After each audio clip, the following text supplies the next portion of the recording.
tugas ilmu pengetahuan sosial.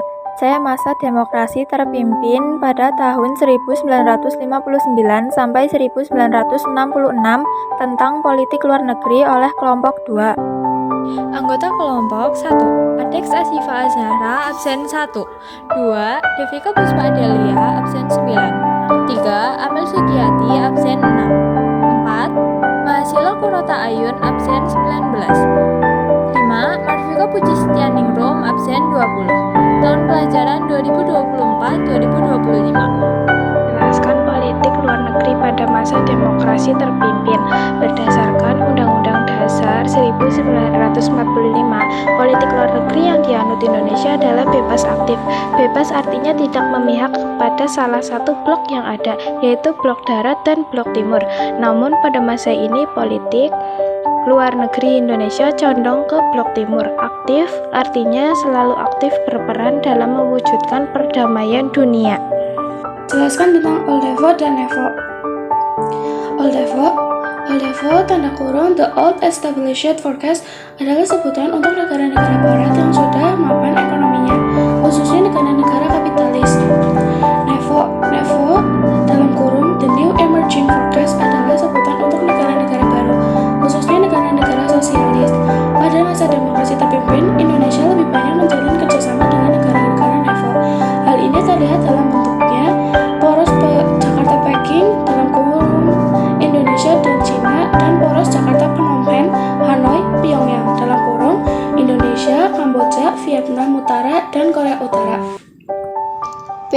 Jelaskan tentang politik mercusuar. Politik mercusuar merupakan politik yang dijalankan oleh Presiden Soekarno bahwa Indonesia merupakan mercusuar yang menerangi jalan bagi Nevo di seluruh dunia.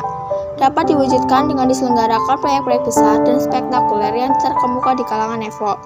Proyek ini antara lain: 1. Penyelenggara Ganevo, Games of the New Emerging Forecast. 2. Pembangunan Kompleks Olahraga Senayan. 3. Pembangunan Monumen Nasional Monas. Gerakan non-blok. Mengapa muncul gagasan gerakan non-blok?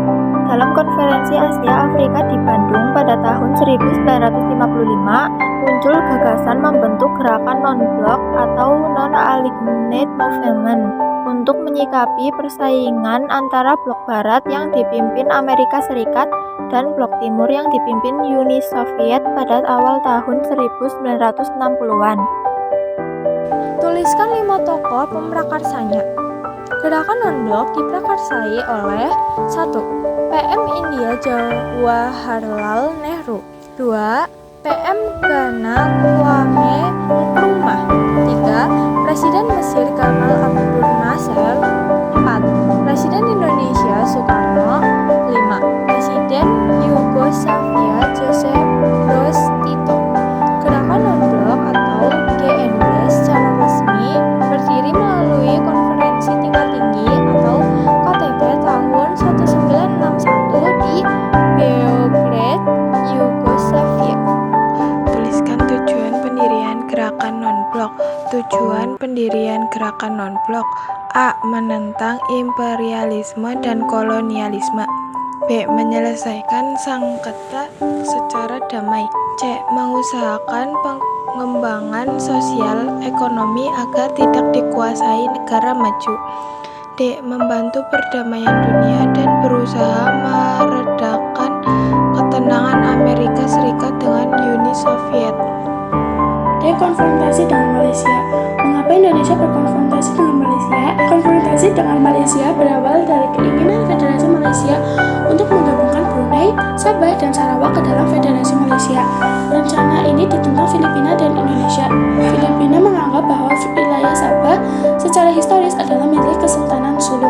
Indonesia menganggap pembentukan Federasi Malaysia merupakan bagian dari rencana Inggris untuk mengamankan kekuasaannya di Asia Tenggara. Dianggap sebagai proyek neokolonialisme Inggris yang membahayakan revolusi Indonesia. Bagaimana isi Dwi Kora? Tanggal 3 Mei 1964, Presiden Soekarno mengeluarkan Dwi Komando Rakyat, Dwi Kora. A. Penghebat ketahanan revolusi Indonesia. B. Bantu perjuangan revolusioner rakyat Malaya, Singapura, Sarawak, Sabah, dan Brunei untuk memerdekakan diri dan menggagalkan negara boneka Malaysia. Mengapa Indonesia keluar dari keanggotaan PBB? Pada saat konfrontasi Indonesia-Malaysia sedang berlangsung, Malaysia dicalonkan menjadi anggota tidak tetap Dewan Keamanan PBB. Pencalonan ini mendapatkan reaksi keras dari Presiden Soekarno. Pada tanggal 7 Januari 1965, Malaysia dinyatakan diterima sebagai anggota tidak tetap Dewan Keamanan PBB. Dengan spontan, Presiden Soekarno menyatakan Indonesia keluar dari PBB. Terima kasih telah menonton. See you next time.